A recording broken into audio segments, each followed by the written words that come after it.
우리 다 함께 따라해 보겠습니다. 제자들의 마음. 제자들의 마음. 요새 저를 보시는 분들마다 깜짝깜짝 놀라시더라고요. 이유가 색깔이 좀 많이 변했다고.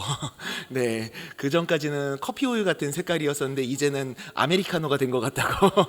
네, 얼굴 색깔이 많이 변했다라는 말씀을 많이 해주셨었는데 그만큼 여름을 잘 보내서 그런 것 같습니다. 정말로 기도해 주신 덕분에 우리 여름 사역이, 교회학교 여름 사역이 은혜 가운데 잘 마칠 수 있었습니다. 지난주 우리 청년부 수련회까지, 영화부부터 청년부 수련회까지 교회학교 여름 사역을 은혜 가운데 잘 마칠 수 있었는데 모든 것이 성도님들의 기도 덕분이고 모든 것이 하나님의 은혜인 줄 믿습니다. 우리 하나님께 영광의 박수 한번 올려드리면 좋겠습니다. 이제 그 은혜를 나누기 위해서 이번 주 주일날 여름사역 드림 예배가 준비되어 있습니다.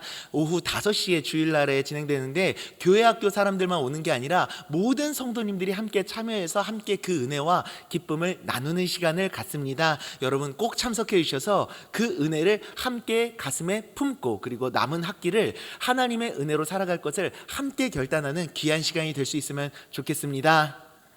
네, 꼭 참석해 주시기를 부탁드리겠습니다. 네, 말씀으로 들어가겠습니다. 오늘 본문은 우리가 너무 잘 아는 사울과 다윗의 이야기입니다. 우리가 잘 알듯이 다윗은 이스라엘의 두 번째 왕이었죠. 첫 번째 왕이었던 사울이 하나님의 뜻이 아닌 자기 마음대로 행하며 하나님을 떠나 죄에 빠지니까 하나님께서 사울을 폐위시키기로 결정하십니다. 이스라엘의 왕은 어떤 사람입니까? 하나님의 대리 통치자였었습니다. 하나님의 뜻을 따라서 백성들을 다스리면서 백성들에게 하나님의 통치를 실현시켜 줘야 되는 사람이 바로 이스라엘의 왕이었습니다.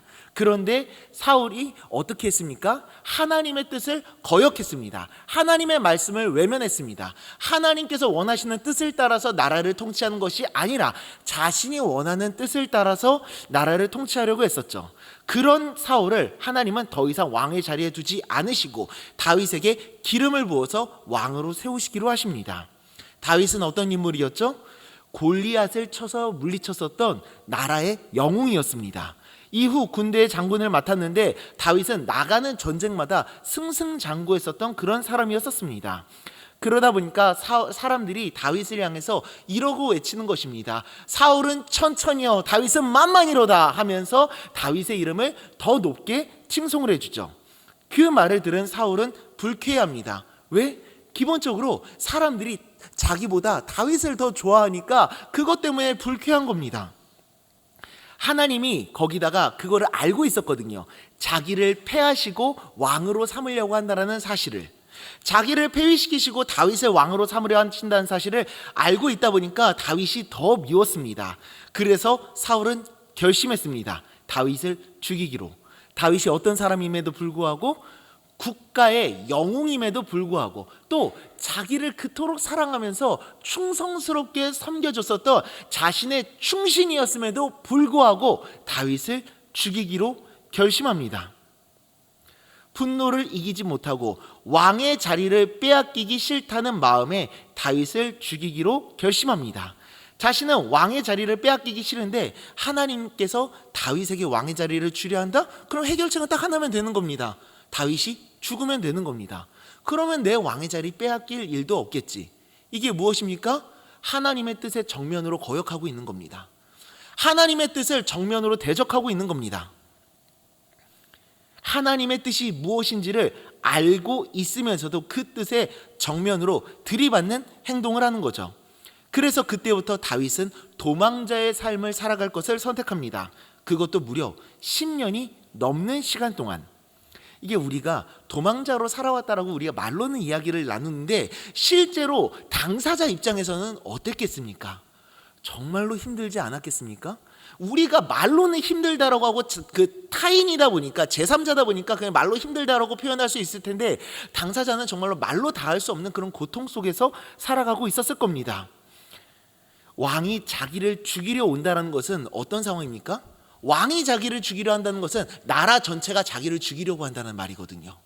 나라 전 국민이 자기를 대적으로 삼고 자기는 그 나라로부터 도망을 가야 하는, 그래서 막 블레셋으로 도망가기도 하고 그러지 않았습니까? 잠은 편안하게 잤을까요? 먹을 거는 좀 제대로 먹었을까요? 전혀 그러지 못했을 겁니다.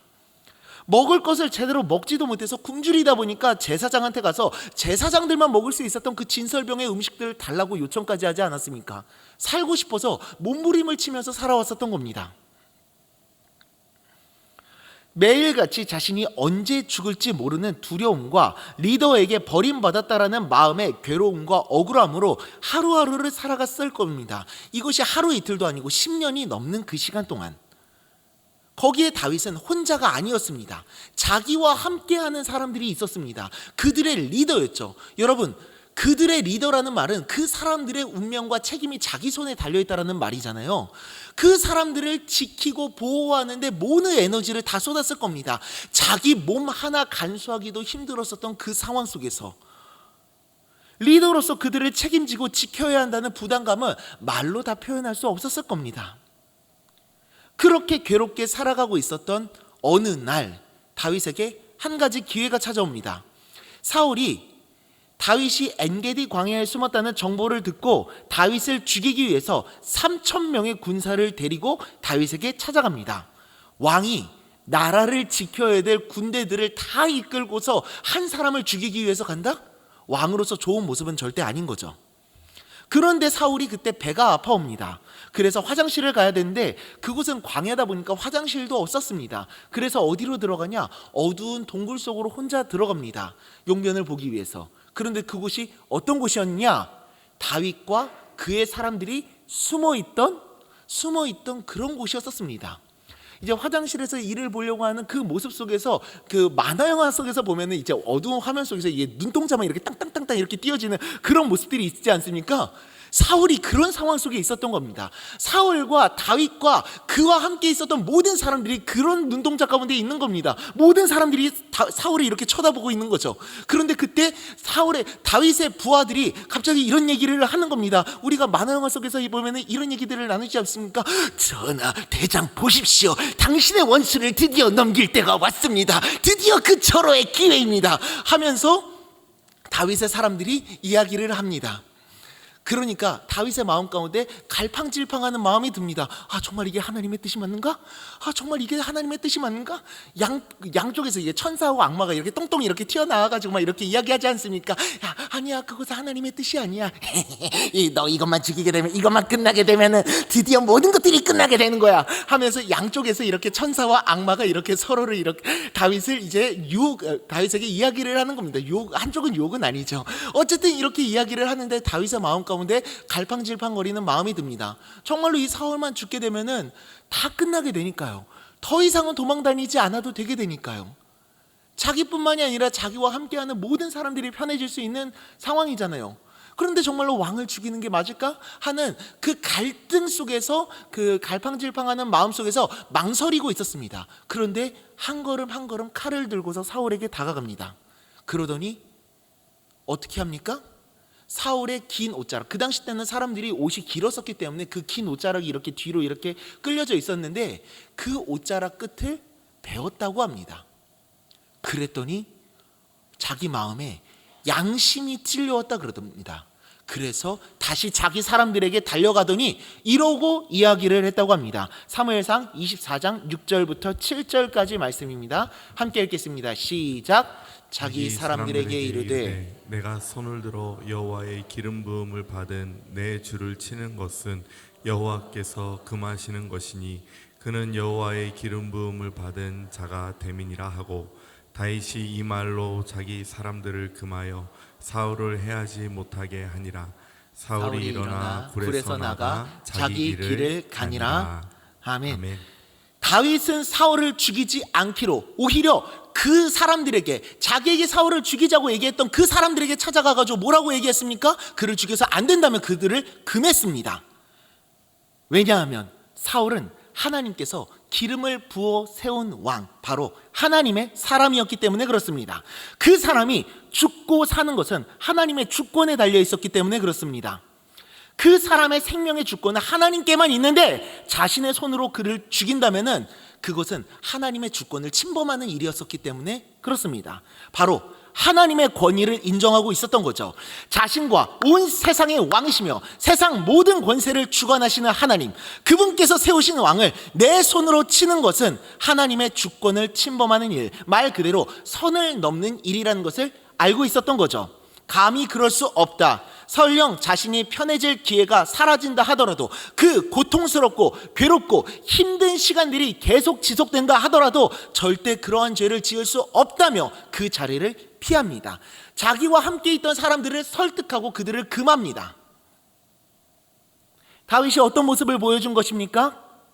하나님을 향한 순종과 사랑의 모습을 보여준 겁니다. 하나님께서 기뻐하시는 일을 선택한 것이죠. 나에게 유익이 되는 것을 선택하지 않고 설령 나에게 불이익이 찾아오는 상황이라 하더라도 하나님의 주권을 침범하지 않고 하나님께서 기뻐하시는 선택을 하는 것, 바로 하나님을 향한 순종과 사랑을 보여준 것이며, 이것이 바로 제자들이 품어야 하는 마음인 줄 믿습니다. 우리가 예수님의 제자로서 가장 먼저 품어야 할 마음이 바로 이것입니다. 내 생각과 내 뜻을 선택하기보다는 내 만족과 내 이익과 내가 원하는 무언가를 선택하기보다는 하나님께서 원하시는 뜻을 선택하는 것, 하나님의 주권을 침범하지 않고 하나님께 죄를 짓지 않고 자신을 깨끗하게 하며 하나님을 섬기고자 하는 것, 하나님을 선택하는 것, 그것이 예수님의 제자로서 우리가 품어야 할 바로 제자들의 마음인 줄 믿습니다. 사무엘상 15장 22절과 요한복음 14장 21절을 연속해서 함께 읽어보겠습니다. 시작. 사무엘이 이르되 여호와께서 번제와 다른 제사를 그의 목소리를 청정하는 것을 좋아하심같이 좋아하시겠는가. 순종이 제사보다 낫고 듣는 것이 수량의 기름보다 나으니 나의 계명을 지키는 자라야 나를 사랑하는 자니 나를 사랑하는 자는 내 아버지께 사랑을 받을 것이요 나도 그를 사랑하여 그에게 나를 나타내리라. 아멘. 여기까지는 아마 우리가 너무나도 잘 아는 내용이고 이미 생각하고 있었을 내용일 겁니다. 그런데 여기서 우리는 좀 더 깊이 생각하고 알았으면 하는 내용이 있습니다. 우선은 첫 번째는 24장 본문인데, 오늘 본문이 24장인데 24장부터 26장까지의 내용을 우리가 함께 좀 살펴보았으면 좋겠습니다. 우선 이렇게 사울을 죽일 수 있었던 순간에도 다윗이 사울을 죽이지 않았던 사건은 이번만 있었던 게 아닙니다. 두 번 있었습니다. 26장에서도 비슷한 사건이 있었는데요, 그때도 사울이 다윗을 잡기 위해서 군대를 이끌고 갔는데 밤이 찾아와서 잠이 들었습니다. 그런데 너무 깊이 잠들어 버린 겁니다. 성경은 하나님께서 그들을 깊이 잠들게 하셨다라고 말씀하고 계십니다. 그 사이에 다윗과 몇 사람들이 정탐을 가서 어떤 상황인지를 보려고 했었는데 모두가 잠들어 버린 겁니다. 그래서 불침번들까지도 잠들어 버린 상황이니까 그냥 이렇게 쑥 들어가가지고 사울 앞에까지 가버린 겁니다. 사울과 그의 군대 장관까지도 옆에 같이 누워 있었는데 그 앞에 바로 서게 되는 겁니다. 사울은 이렇게 하면서 이렇게 자고 있는데 그 위에서 이러고 쳐다보고 있는 거죠.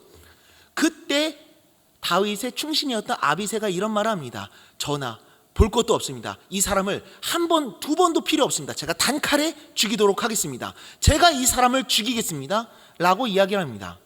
그때도 다윗은 이렇게 이야기를 합니다. 그러지 말아라. 안 된다. 하나님께서 기름 부으신 자를 죽이면 그 사람에게 죄가 없겠느냐? 하나님께서 그를 치실 것이다. 걱정하지 말아라. 하나님께서 그를 치실 것이다. 죽을 날이 오든지 혹은 전쟁터에서 죽게 될 것이다. 결국에 그 모든 심판은 하나님께서 이루실 것이다. 우리 손으로 그를 죽여서는 안 된다. 우리 손을 더럽혀서는 안 된다라고 아비새를 설득합니다. 24장에서는 망설이는 모습을 보였었는데 26장에서는 전혀 흔들림이 없습니다. 하나님 앞에 온전한 모습을 보여주는 것 같았죠. 그런데 우리는 이러한 다윗의 신앙의 모습을 보면은 완벽한 신앙인처럼 보일 수가 있습니다. 하지만 그렇지 않았습니다. 다윗은 완벽한 사람이 아니었습니다. 정말 많은 실수를 저질렀었죠. 다윗도 굉장히 욱하는 성격 때문에 큰 실수를 저지를 뻔했을 수도 있었고, 그리고 실제로 저질렀던 적도 있었고, 욱하는 성격뿐만이 아니라 여러 가지 문제들 때문에 실수를 저질렀던 모습들을 우리들은 너무나도 잘 알고 있습니다. 24장과 26장 사이에 25장에서 보면은 아비가일 사건이 등장합니다. 다윗과 그의 사람들이 도망을 다니다가 먹을 것이 떨어져서 힘들어하던 시점에 다윗이 나발이라는 사람에게 도움을 요청합니다. 왜냐하면 자기가 나발의 가축과 재산을 지키는 데 도움을 준 적이 있었거든요. 그런데 그래서 도와달라고 했었음에도 나발의 대답은 뭐였냐? 노였습니다. 어디서 듣도 보도 못한 사람이 와가지고 나한테 도움을 요청하느냐? 나는 싫다 라고 이야기를 하면서 다윗에게 모욕감까지 주는 겁니다. 그때 다윗이 분노해가지고 자기 사람들을 끌고 나발을 치러 갑니다. 정말로 나발을 죽이려 가고 있었죠. 그때 그 이야기를 들었었던 나발의 아내 아비가일이 선물을 따로 싸들고 다윗에게 찾아가서 그의 화를 다스려줍니다. 그를 달래줍니다. 죄송합니다. 저희의 남편이 조금 어리석습니다. 이름 그대로 어리석은 사람입니다. 결코 지혜롭지 못한 사람입니다. 용서해 주십시오. 이 선물 받고서 용서해 주십시오 하면서 다윗의 마음을 달래줍니다. 그 덕에 어떤 일이 일어났냐? 다윗이 실수할 뻔했었던 것을 아비가일의 지혜로 막게 됩니다. 이게 무슨 말이냐면은 다윗은 왕이 되어야 할 사람이었잖아요. 이스라엘 안에서도 하나님께서 다윗에게 기름을 부었다는 사실을 알고 있는 사람들이 거의 대부분이었었습니다. 그런 다윗이 만약에 자신의 분노 때문에 자기의 백성을 죽인다? 그러면 다윗의 이미지가 어떻게 되겠습니까? 자기 백성을 분노 때문에 죽이게 되는 사울과 다를 게 없는 그런 폭군으로 이미지가 쓰여지게 됐었을 것입니다. 아비가일은 그렇게 다윗의 이미지가 망가지게 될 것을 막아주는 지혜로운 여인이었었던 거죠. 이후에 다윗은 돌아가게 되고 나발은 죽게 되어서 아비가일은 나중에 다윗의 아내가 됩니다. 다윗은 지혜롭지 못한 모습을 보였습니다. 사울을 죽이지 않는 온전한 신앙의 모습을 보여줬음에도 다윗은 자신의 분노를 이기지 못해 큰 실수를 저지를 뻔했었죠. 아비가일이 아니었으면 아마 나발을 정말로 자기 손으로 죽였을 것이고 다윗의 이미지는 폭군으로 자리 잡게 됐을 수도 있습니다. 다윗도 완벽하지 못했습니다. 이것 말고도 정말로 많은 실수를 저질렀죠. 심지어 왕이 되었을 때에는 정말로 파렴치한 죄를 저지르지 않았습니까? 인간은 누구나 신앙의 장단점이라는 것을 가지고 있습니다. 어떤 부분에서는 온전한 모습을 보여주는 것 같으면서도 그 사람들에게도 연약한 모습들이 존재하게 됩니다. 이쪽에서는 완벽한 모습을 보여주는 것 같은데 이쪽에서는 좀 연약한 모습을 보여주는 경우들도 많습니다. 권위와 질서에 대한 인식이 정확하게 새겨져 있어서 하나님께서 세우신 질서와 권위에 순종하고자 하는 마음이 쉽게 드는 사람이 있는가 반면 너무 자유분방해서 하나님께서 세우신 권위와 질서에 매우 힘들어하는 사람들도 있습니다. 사람마다 연약한 부분들이 있고 장점들이 있습니다. 기질과 성향이 다 다르지 않습니까?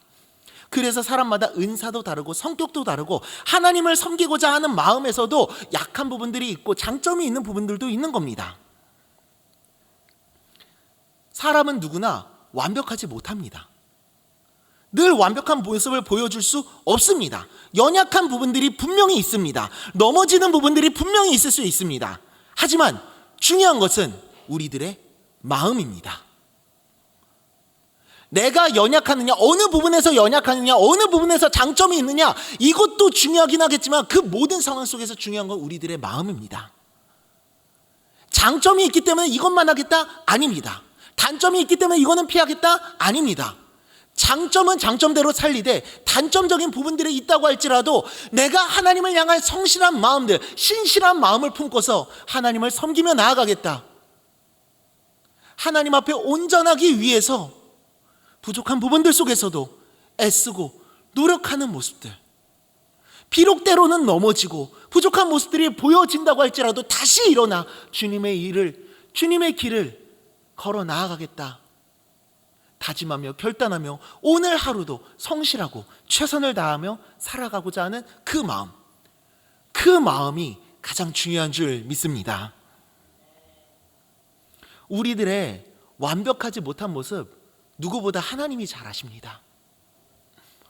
우리가 어떤 성격과 기질을 가지고 있는지, 우리에게 무엇이 강점이고 우리에게 무엇이 장점인지 누구보다도 하나님이 잘 알고 계십니다. 우리를 지으신 분이시잖아요. 우리들의 머리털까지도 세신 분이라고 하시잖아요. 하나님이 다윗을 마음에 합한 사람이라고 말씀하셨을 때 그거 완벽했기 때문에 그의 마음에 합한 사람이라고 말씀하셨던 걸까요? 아니요. 다윗의 연약함 누구보다도 하나님이 잘 알고 계셨습니다.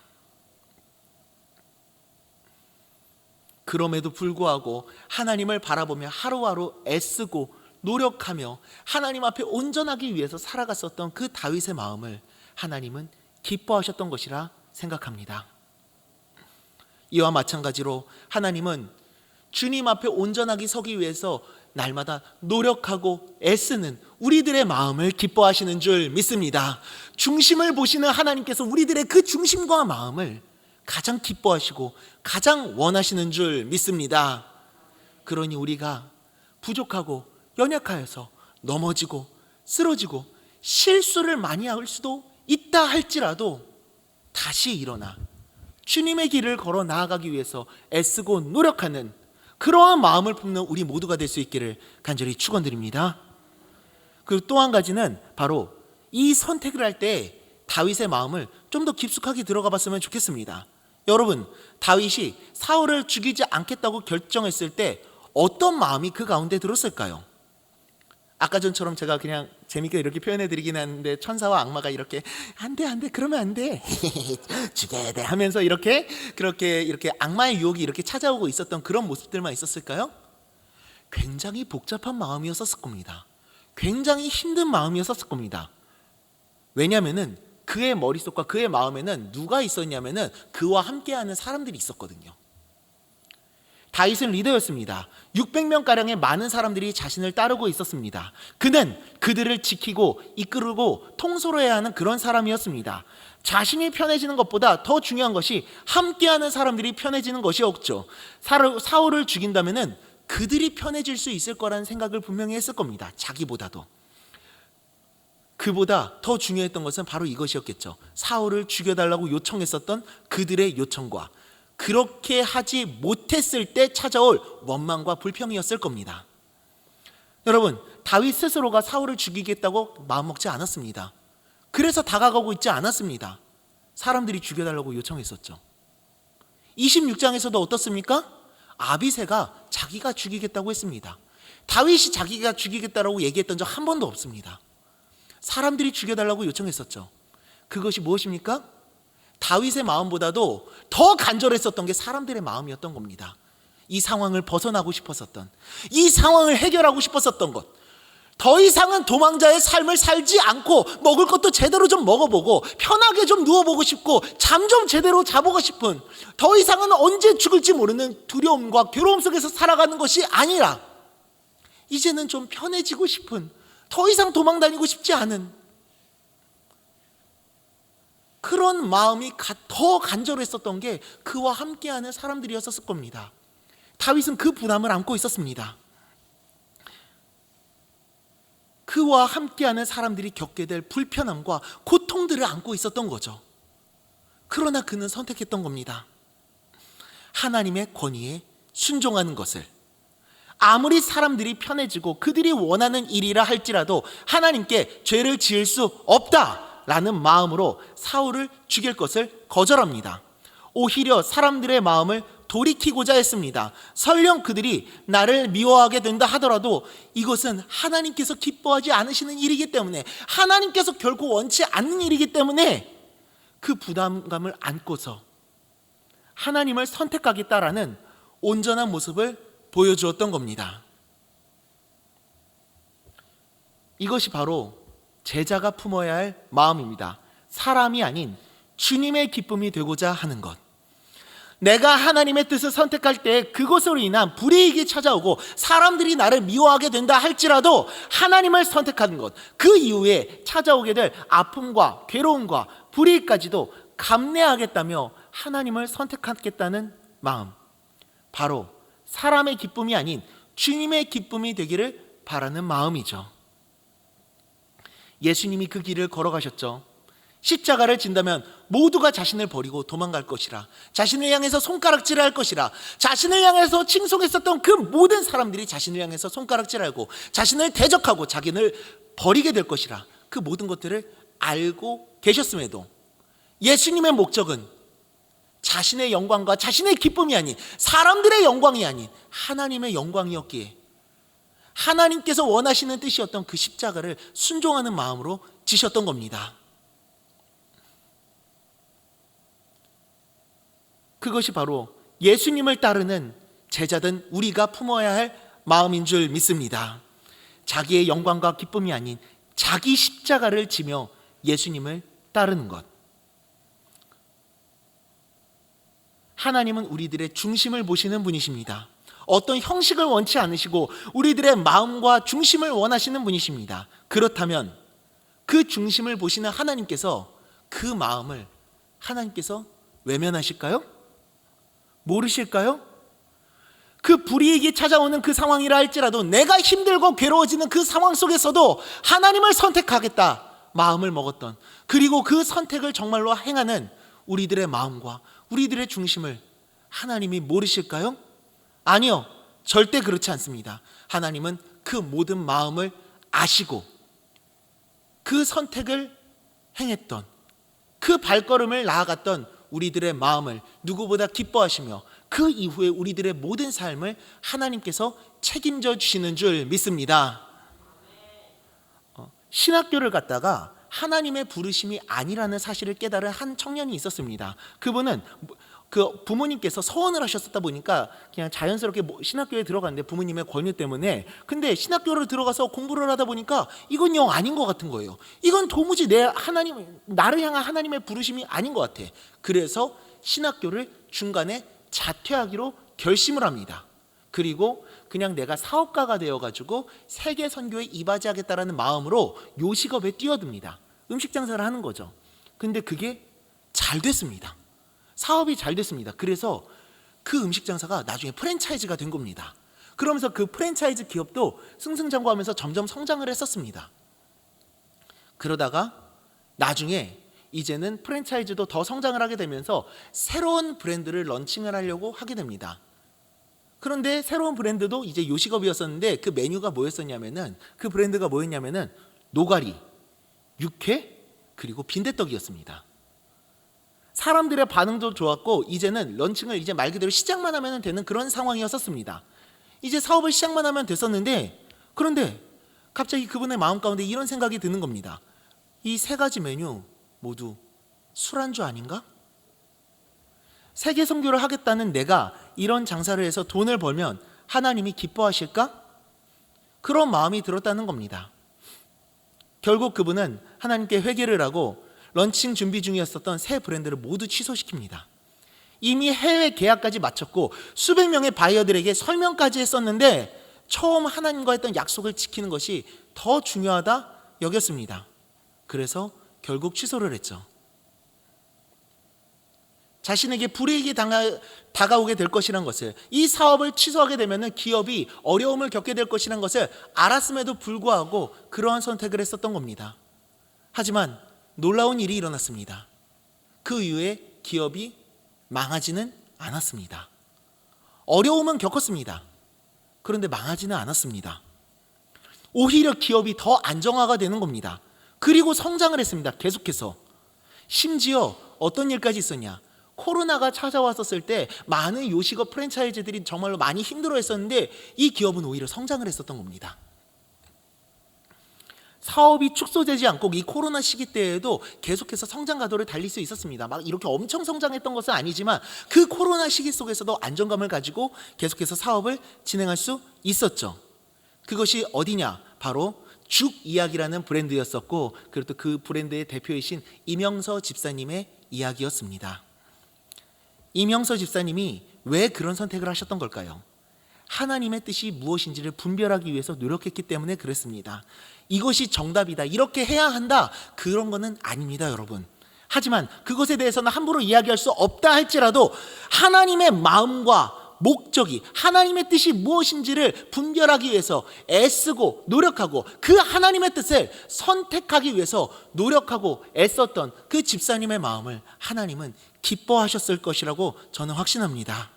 그래서 하나님을 선택하겠다는 마음, 어려움과 역경 속에서도 하나님을 바라보면서 하나님 앞에 무릎 꿇겠다는 그 마음, 그분이 10년 전쯤에 프랜차이즈 상을 받았었을 때 그때 이런 고백을 하셨다고 합니다. 내 짐을 여호와께 맡기라. 그가 너를 붙드시고 의인의 요동함을 영원히 허락하지 아니하시리로다. 저는 이 말씀들을 기억하며 그날 순간순간의 어려움을 하나님께 토로합니다. 누군가를 만나 하소연을 하고 싶을 때도 있지만 그것을 받아줄 사람은 그리 많지 않습니다. 하지만 하나님은 언제나 어디서나 저를 만나주십니다. 시간과 장소에 관계없이 편하게 만날 수 있는 분이십니다. 틈나는 대로 하나님께 무릎을 꿇고 기도하는 것, 그것을 통해 저는 오늘도 제게 주어진 이 길을 담대하게 걸어갈 수 있는 힘을 얻습니다. 이 고백이 우리들의 고백이 되었으면 좋겠습니다. 하나님께 모든 것들을 맡겨드리며 하나님을 선택하는 것, 내가 찾아오게 될 부담과 어려움과 아픔과 눈물까지도 모두 맡겨드리는 마음, 그래서 모든 것을 합력하여 선을 이루며 결국에는 그 놀라운 뜻을 이루어 가실 하나님을 신뢰하며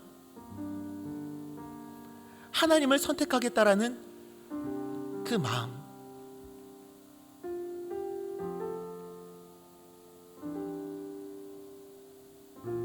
참 부족한 사람이 이 얘기를 한다는 것 자체가 너무나도 부담스럽습니다. 하지만 말씀을 준비하면서 계속해서 마음을 주는 겁니다. 하나님께서 계속해서 마음을 주시는 겁니다. 무엇이 제자들의 마음인지, 어떻게 살아가는 것이, 어떠한 마음으로 살아가는 것이 예수님의 제자다운 모습인지를 계속해서 말씀해 주시는 겁니다. 비록 실수하고 넘어질 때도 있지만, 그러지 못할 때도 있지만 계속해서 내 마음을 돌이키면서 하나님을 선택하기 위해서 애쓰고 노력하는 것, 하나님의 뜻이 무엇인지를 분별하고자 노력하고자 하는 그 마음, 다른 것들은 몰라도, 사람들은 그 마음을 모른다고 할지라도 하나님은 우리들의 마음을 아시는 줄 믿습니다. 어떠한 상황 속에서도 주님의 기쁨이 되겠다 결단하며 그렇게 살아가겠다 애쓰고 노력하고자 하는 그 마음을 하나님은 결코 외면하지 않으시고 우리들의 마음을 기억하시고 우리들의 삶을 하나님의 은혜로 책임져 주실 줄 믿습니다. 시편 50편 22절과 빌립보서 1장 20절 21절 말씀을 연속해서 함께 읽어보겠습니다. 시작. 내 짐을 여호와께 맡기라. 그가 너를 붙드시고 의인의 요동함을 영원히 허락하지 아니하시리로다. 나의 간절한 기대와 소망을 따라 아무 일에든지 부끄러워하지 아니하고 지금도 전과 같이 온전히 담대하여 살든지 죽든지 내 몸에서 그리스도가 존귀하게 되게 하려 하나니 이는 내게 사는 것이 그리스도니 죽는 것도 유익함이라. 아멘. 사랑하는 여러분, 그 누구의 기쁨도 아닌 주님의 기쁨이 되는 우리가 되었으면 좋겠습니다. 세상 그 어떤 기쁨도 아닌 주님의 기쁨을 바라는 우리가 되었으면 좋겠습니다. 그때 우리들의 삶을 하나님이 책임져 주시고 우리들의 모든 삶을 주님의 기쁨으로 채워주시는 은혜를 우리가 누리게 될 줄 믿습니다. 그렇게 하루하루 주님의 기쁨이 되어 날마다 주님과 동행해 나아가는 주님의 제자로 살아가는 우리 모두가 될 수 있기를 간절히 축원드립니다.